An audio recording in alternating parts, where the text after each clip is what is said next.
पढ़ ले बेटा पढ़ ले एग्जाम अच्छे कर ले, पढ़ ले बेटा पढ़ ले एग्जाम अच्छे कर ले, पढ़ ले बेटा पढ़ ले एग्जाम पास कर ले, पढ़ ले बेटा पढ़ ले। रिश्तेदार देते रहते फालतू की शिक्षा, जिंदगी भी हर बार लेती। Here I am Manu, study with Manu. So आज का टॉपिक सेकंड पार्ट है, जो मैंने फर्स्ट पार्ट डाला था रिफ्लेक्शन ऑफ लाइट का। सेकंड पार्ट ये है। The agenda of the videos are sign convention, mirror formula, magnification only. Let's start हो रहा है। सबसे पहले टॉपिक था sign convention. The pole of mirror taken as origin. मैंने आपको बताया कि जो मिरर का पोल है, मतलब यहाँ पे देखिए, ये अगर हमारा मिरर है, नहीं दिख रहा, ओके, ये जो हमारा मिरर का पोल होता है, इसे हम एक्सिस वाला वो मानते हैं ओरिजिन। ये हमारा ओरिजिन है, ठीक। मिरर का पोल ओरिजिन बन जाता है। फिर दिया है the principal axis is taken as x axis. Principal axis ही हमारा है ना, तो हम इसे एक्स एक्सिस मान लेते हैं। क्या मानते हैं? X axis.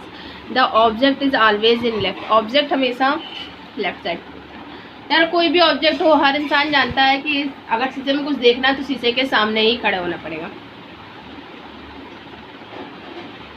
ठीक है। तो ये हमारा ऑब्जेक्ट हमेशा लेफ्ट साइड पर रखा होता है। नेक्स्ट कुछ बातें हैं, देखिए। All distance are parallel to X axis measured from pole. जितनी भी डिस्टेंस होंगी पोल के एक्स एक्सिस पे रखी होंगी तो वो हमेशा पैरेलल होंगी। जैसे ये यहाँ होगी, यहाँ होगी, यहाँ होगी, ये हमेशा इसके पैरेलल ही होंगी। मतलब ये कहीं काटेंगे नहीं। अगर कोई यहाँ चीज़ रखी है, यहाँ पे जा रही है, तो भी ये लाइन इसके पैरेलल होगी, ओके। आगे लिखा है left of x axis is negative.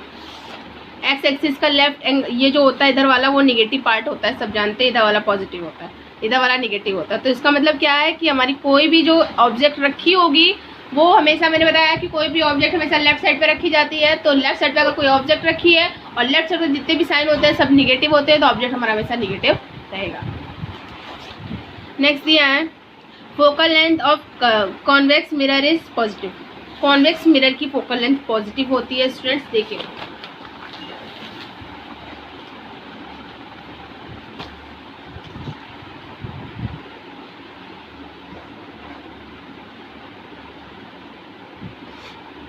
जो भी हो, फोकस जो इसका होता है ना, वो इधर होता है, ठीक है। इसका ये ऐसे जाता है, तो ये चीज़ हमारा फोकस होता है। तो कॉन्वेक्स मिरर पे हमेशा फोकस पॉजिटिव होता है। Focal length of concave mirror is negative. जैसे कॉनकेव मिरर हम पढ़ते आ रहे थे, ये देखिए कॉनकेव मिरर। कॉनकेव मिरर जो भी पढ़ रहे थे उसमें हमेशा लेफ्ट साइड पे होता है ना हमारा। कॉनकेव मिरर पे हमारा फोकस हमेशा लेफ्ट साइड पे होता है, तो वो पॉजिटिव होता है, नेगेटिव होता है। और कॉन्वेक्स मिरर पे हमारा राइट साइड पे होता है, तो वो पॉजिटिव होता है। अगर सोच लो यार बच्चों, कोई भी चीज़ अगर हमारा पॉजिटिव साइड पर है, कोई भी चीज़ अगर पॉजिटिव साइड पर है, तो इसका मतलब है राइट साइड पर होगी। अगर वो जैसे मिरर है, अगर ये मिरर है, अगर कोई भी चीज़ इधर है तो पॉजिटिव होगी, इधर है तो नेगेटिव होगी। बिकॉज एक्स एक्सिस का जो इधर वाला लेफ्ट वाला साइड होता है नेगेटिव होता है, इधर वाला पॉजिटिव होता है। जो चीज़ इधर होगी वो positive. Now start mirror formula.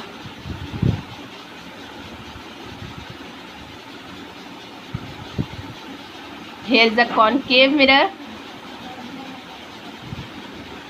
Okay students. तो ये जो दोनों रे जहाँ पर कट हो रही हैं, वहाँ पर हमारी इमेज बनती है। इमेज आपको पता है कॉनकेव मिरर है, इन्वर्ट बनेगी, तो ये बी डैश ए डैश बनती है। सो इसको हम सिमिलर प्रूफ करते हैं। सबसे पहले इसका हम जो फॉर्मूला डराइव करेंगे उसमें ट्रायंगल्स को सिमिलर प्रूफ करेंगे। यहाँ पर आपको 4 ट्रायंगल दिख रहे होंगे। उसके पहले मैं आपको बता दूँ कि यहाँ पर एक परपेंडिकुलर ड्रॉ कर लेते हैं। 4 ट्रायंगल दिख रहे होंगे। एक ट्रायंगल हमारा है ए बी सी, दूसरा ट्रायंगल है ए डैश बी डैश सी, तीसरा ट्रायंगल है ए डैश बी डैश एफ, चौथा ट्रायंगल है एम एन एफ। तो सबसे पहले हम सिर्फ 2 ट्रायंगल को सिमिलर प्रूफ करते हैं, A B C and A dash B dash C. Start. We denote triangle A B C और triangle A dash B dash C, ठीक है। इस पे हम तीनों ट्रायंगल को, मतलब इसके कोई 3 एंगल्स को इक्वल करना है सिमिलरिटी के लिए। सो देखिए angle A angle B C is equal to angle A dash B dash C 90 degree हैं दोनों। देखिए ए डैश ये और ये दोनों आपस में 90 हैं। उसके बाद तीसरा एंगल हमारा सी और ये C equal of vertically opposite. So denote angle A C B is equal to angle A dash C B dash vertically opposite है। तीसरा एंगल हमारा है angle A and angle A, ये A dash and angle A. So denote as angle C A B is equal to angle C A dash B dash. ये हमारे alternate angle हैं। So students ये जो हमारा triangle हमने लिया हुआ था ये सिमिलर प्रूफ हो गया है। नीचे लिखेंगे angle A B C similar to angle A dash B dash C. बच्चों as the law of similarity होता है perpendicular upon perpendicular, base upon base. So यहाँ पर पहले दो परपेंडिकुलर लेंगे, एक परपेंडिकुलर ये है और दूसरा परपेंडिकुलर। अगर कोई ट्रायंगल सिमिलर हो जाए पहले हम इनका ये परपेंडिकुलर ले लेंगे। लिखूंगी A B upon A dash B dash. उसके बाद हम बेस लेते हैं B C equal to B dash C. Students हम कभी भी हाइपोटेनियस इसलिए नहीं लेते हैं बिकॉज ये हमारी लाइट रे है, इसलिए हम इसे नहीं लेते। जो हमारी इक्वल रे है उन्हें लेते हैं, ठीक है। ये लाइट रे है इसलिए इसे नहीं लेते हैं। सो आगे हम देखते हैं A B upon A dash B dash equal to B C upon B dash C. आगे पेज टर्न हो गया था तो मुझे एक डायग्राम यहाँ रखना पड़ा आप लोग को समझाने के लिए। मैंने लिख दिया ए बी, देखना A B upon A dash B B dash B C upon B dash C, ठीक। नेक्स्ट हमारा एक ट्रायंगल सिमिलर हो गया। हमने आपसे बताया कि हमको दो और ट्रायंगल सिमिलर करने थे। तो देखिए सबसे पहले A dash B dash F M N F लिखूंगी। In triangle A dash B dash F is equal to और एम एन एफ। इस ट्रायंगल को भी मैं आपको प्रूफ करके दिखा दे रही हूँ किस तरह सिमिलर है। बाकी आप यहाँ पर अपने जब कॉपी पे प्रूफ करना, डिराइव करना कहीं पर, तो लिख देना कि सेम एज अबव। मैं यहाँ पे आपको प्रूफ करके दिखा रही हूँ, लेकिन जब आप अपनी कॉपी पे करना तो ऐसे काफ़ी लेंदी होता है। आप अपनी कॉपी पे डायरेक्ट लिख देना as the triangle A dash B dash F equal to is similar to M N F as above, ठीक है। मैं आपको प्रूफ करके दिखाती हूँ ताकि आपको कभी भी कोई प्रॉब्लम ना हो या कोई पूछ ले। देखिए सबसे पहले ये जो बी डैश वाला एंगल है और ये एंगल है, दोनों 90 हैं, ये दोनों 90 हैं। तो यहाँ पे लिख लो A dash B dash F is equal to, जैसे कहाँ पे लगाओ, साइड पे यहाँ पे लगा दूँ, आप लोग देखना, ठीक है। देखिए is equal to M N F angle B angle N दोनों 90 डिग्री के हैं इसलिए ये इक्वल है, ठीक है स्टूडेंट्स। नेक्स्ट आता है और कौन सा एंगल हमारा इक्वल है। ऐसे ही ये एंगल और ये एंगल शो हो रहा है, ये एंगल और ये एंगल, ये जो एंगल बना है इधर वाला और इधर वाला, ये भी आपस में इक्वल होंगे। तीसरा एंगल हमारा ये वाला एंगल एंड ये वाला एंगल भी इक्वल होंगे। Zoom out and you can see clearly ये इक्वल होंगे as we write. Angle A dash F B dash, A dash F B dash is equal to angle. तो स्टूडेंट्स नेक्स्ट हम लोग लिखते हैं, यहाँ पे मैंने लिखा ना, यहाँ पे लिखते हैं एम एफ एंड ये हमारा वर्टिकली अपोजिट हो जाएगा। ओके स्टूडेंट्स, ये हमारा वर्टिकली अपोजिट हो जाएगा। यहाँ पे आप देख लो जो एंगल था ये एंगल इसके इक्वल होगा, ये एंगल इसके इक्वल होगा। आपको मैंने पहले भी समझा रखा है, अब आप समझ जाएंगे अच्छे से। नेक्स्ट थर्ड भी हम नोट कर लेते हैं, डिनोट कर लेते हैं कैसे हमारा तीसरा एंगल इक्वल हो रहा है। ये ए वाला B dash A dash F is equal to angle F M N. Okay, ये हमारा अल्टरनेट एंगल है। ओके नेक्स्ट, अब ये भी as a law of similarity मैं इसे भी लिख लेती हूँ। Okay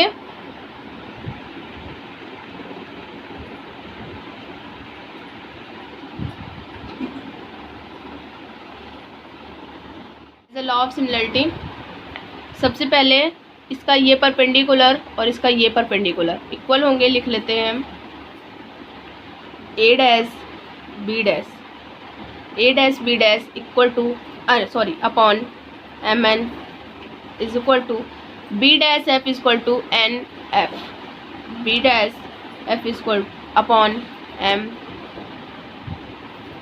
N F. Don't mind some mistakes. ये हमारा बन गया, हमारी सेकेंड इक्वेशन है, और ये पहली वाली को हम अपनी फर्स्ट इक्वेशन यहाँ पे बना लेते हैं। जो हमने पहला प्रूव किया उसे फर्स्ट इक्वेशन, सेकेंड इक्वेशन बना लेते हैं। देखिए जो हमारा एम एन है, सबसे पहले हम यहाँ पर आपको बता देते हैं कि हमारा अपार्चर अगर बड़ा है तो पी और एन थोड़ा दूर है। अपार्चर अगर थोड़ा छोटा हो जाता है, जैसे अगर हमारा अपार्चर इतना छोटा हो जाता है, ओके, तो देखिए अपार्चर अगर इतना छोटा होता है तो जो इसका एन होगा वो एकदम इसके पास में होगा। यू कैन ऑल्सो सी, मैं जूम कर देती हूँ, देख लीजिए।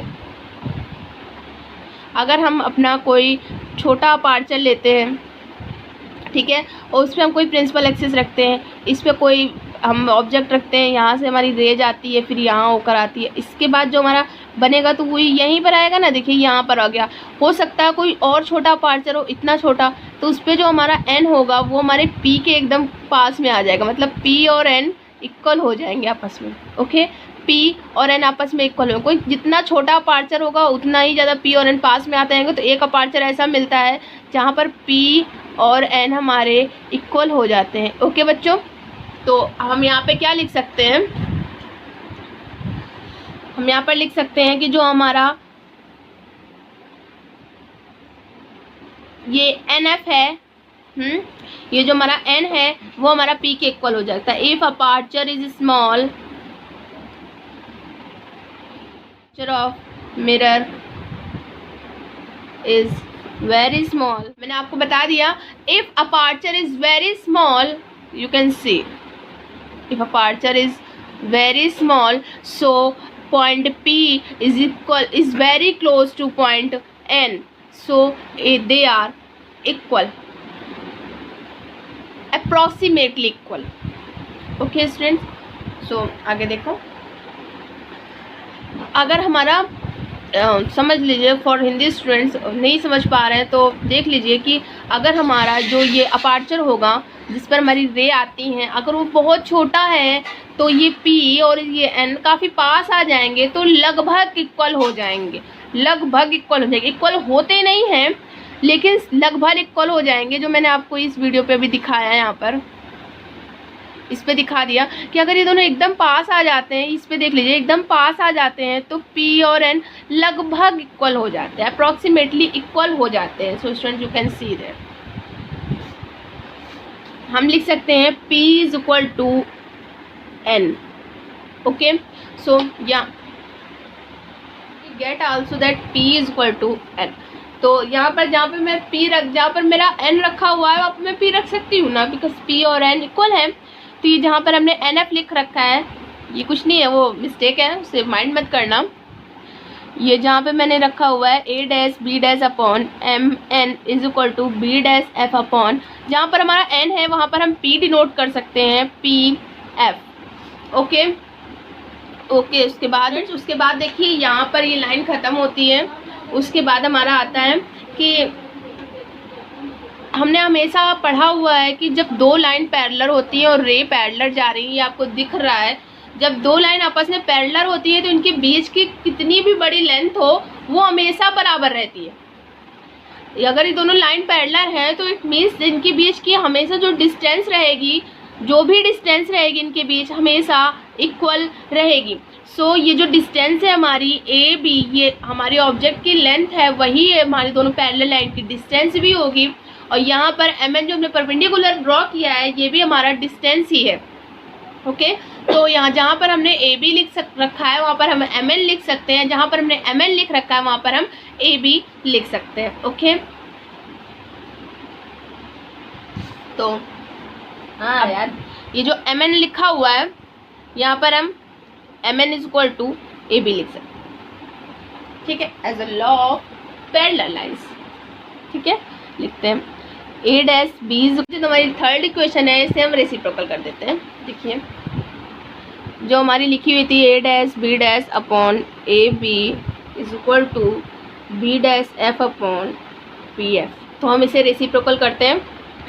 ए B upon A dash B dash बराबर पी एफ अपॉन।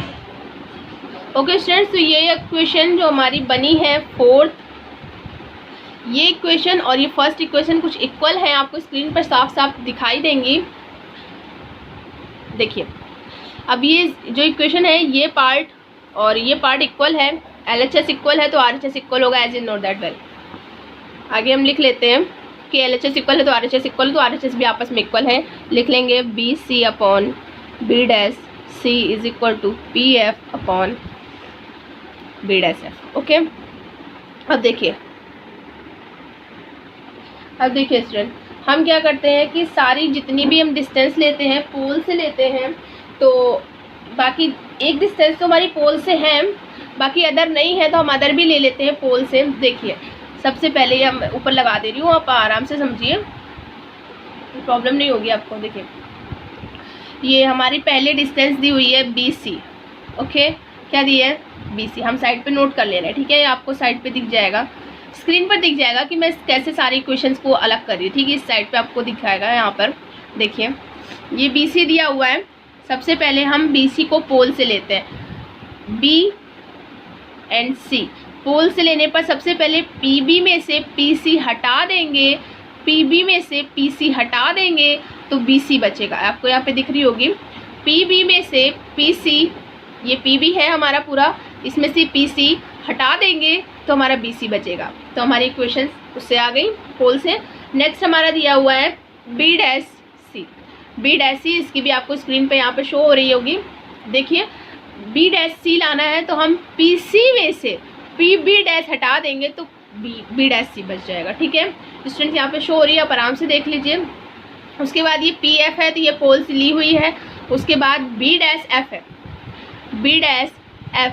ठीक है, तो देखिए इसको भी लेते हैं, B डैश में से PF हटा देंगे तो B डैश F बच जाएगा। आपको स्क्रीन पर शो हो जाएगी, B डैश में से PF हटा देंगे तो हमारा B डैश F बन जाएगा। सो आई डिनोट सी, मैंने नोट कर लिया यहाँ पर। अब मैं आपको बताती हूँ आगे की चीज़ें।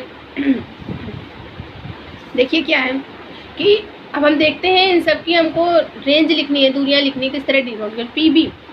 P एंड B, आपको जो भी स्क्रीन पर शो हो रहा है उसे ध्यान दीजिएगा, कहीं भी मिस मत कीजिएगा ना, स्किप कीजिएगा। आगे देखिए PB शो हो रहा था, तो जो हमारा ये पोल है और ये जो B है इसे क्या बोलते हैं? ये पोल से ऑब्जेक्ट रखा हुआ है, इस डिस्टेंस को हम क्या बोलते हैं? शो। ओके, यू कहते हैं। पोल से ऑब्जेक्ट तक की जितनी भी लेंथ, जितनी भी डिस्टेंस होती है उसे यू कहते हैं।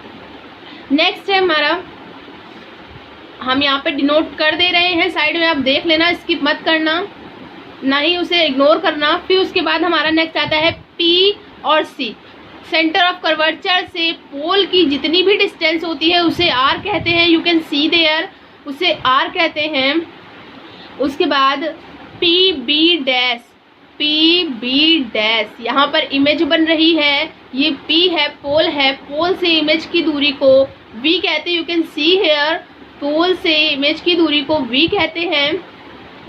PF, P एंड F, इसे फोकल लेंथ कहते हैं। आपको लिंक दे दूंगी डिस्क्रिप्शन में, आप देख लेना। मेरी प्रीवियस वीडियो में मैंने बता रखा है कि यहाँ से यहाँ तक को क्या कहते हैं, बाकी मैं यहाँ पे फिर से दिखा दे रही हूँ। P से F तक की जो भी डिस्टेंस होती है उसे फोकल लेंथ F कहते हैं, और कुछ भी नहीं है यहाँ पर। हो गया, सब कुछ तो हो गया। चलिए मैं नोट कर लेती हूँ। सबसे पहले मैंने आपको बताया PB को U कहते हैं, PC को R कहते हैं, PC को यहाँ पर R कहते हैं, PB डैश को V कहते हैं। इसे फोकल लेंथ कहते हैं, पीबी डैश को वी कहते हैं, पीएफ को फोकल। ओके स्टूडेंट्स, मैंने आपको साइन कन्वेंशन में बताया भी कि जितनी भी दूरियां होती हैं वो इमेज, ये देखिए ये हमारा साइन कन्वेंशन मैंने आपको सिखाया, यहाँ पे देख लीजिए साइन कन्वेंशन मैंने आपको सिखाया कि ये ओरिजिन होता है, एज नो ये ओरिजिन होता है, ये वाई एक्सिस है, ये एक्स एक्सिस है, ये ओरिजिन है। यहाँ की जितनी भी लेंथ होती है सब माइनस में होती है, जितनी भी डिस्टेंस है सब माइनस में होंगी, क्योंकि बिकॉज ये हमने ओरिजिन माना है, इधर एक्स डैश है, इधर वाई है, इधर एक्स है, इधर वाई है। ओके, और ये हमारी एक्स डैश पर आ रही है, ये हमारी माइनस की है। देखिए सारी जितनी भी हमारी डिस्टेंस होंगी सब माइनस की होंगी। तो माइनस का यू, ब्रैकेट का यूज़ ऑलवेज करो, बिकॉज ब्रैकेट से कभी भी हमारा कोई माइनस प्लस कोई भी साइन मिस नहीं होता। Minus R upon minus R minus minus V, minus F upon minus V minus minus F. Okay students, so मैंने आपको एक बार बताया हुआ था, यहाँ मैं फॉर्मूला दिखा रही हूँ आपको कि ये यहाँ पर शो हो रहा होगा फॉर्मूला आपको, कि जो हमारा r होता है वो 2f के इक्वल होता है। You can see they here. Okay, so we can write with minus sign also.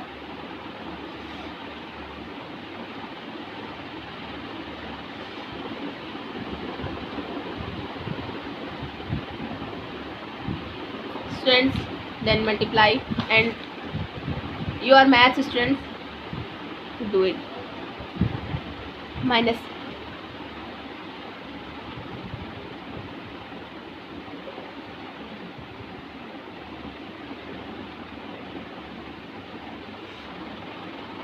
Cross multiply करवा लेंगे यहाँ पर हम। ये इक्वेशन क्रॉस मल्टीप्लाई करके नोट कर ली है। देखिए मल्टीप्लाई टुगेदर। ओके, आगे देखो ये इधर कैंसिल हो जाएगा।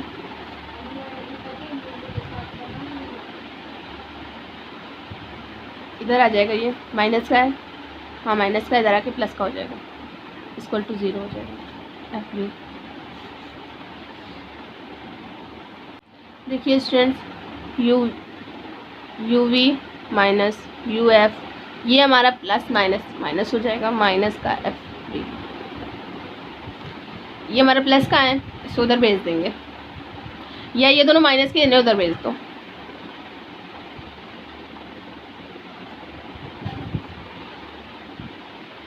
यू वी एफ से डिवाइड करते हैं।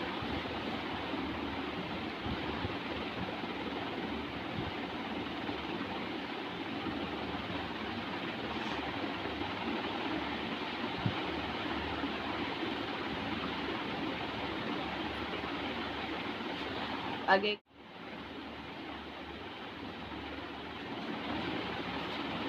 ये हमारा लेस रह गया। आगे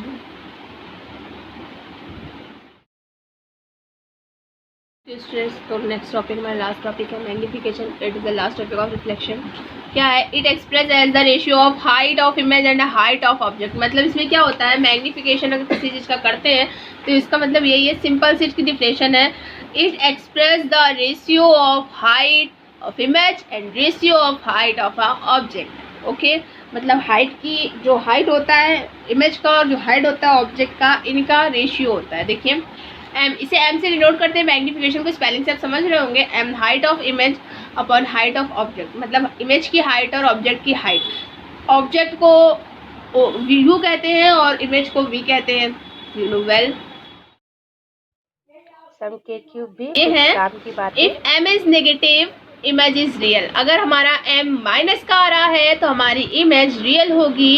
if M is positive so image is virtual. अगर हमारा एम पॉजिटिव आ रहा है तो इमेज हमारी वर्चुअल होगी। थर्ड है कि हमारा अगर height of image height of object की इक्वल होती, मतलब इमेज की हाइट और ऑब्जेक्ट की हाइट इक्वल होगी तो एम हमेशा 1 आएगा।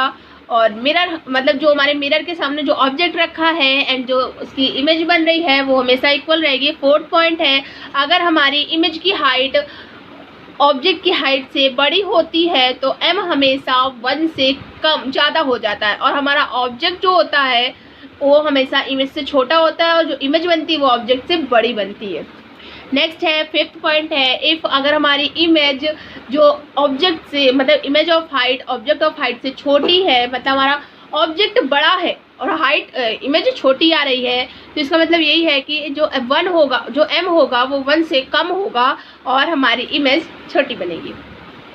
ओके बस और बातें हैं जो बहुत इंपॉर्टेंट हैं। क्या है, if m is positive less than 1 it is concave. अगर m हमारा पॉजिटिव आ रहा है, m हमारा पॉजिटिव है, 1 से छोटा है, पॉजिटिव है, तो हमारा जो होगा कॉन्वेक्स मिरर होगा। अगर m हमारा पॉजिटिव है और 1 से बड़ा है तो हमारा कॉनकेव मिरर होगा। It's a very important, if m is 9s it's a concave. Okay.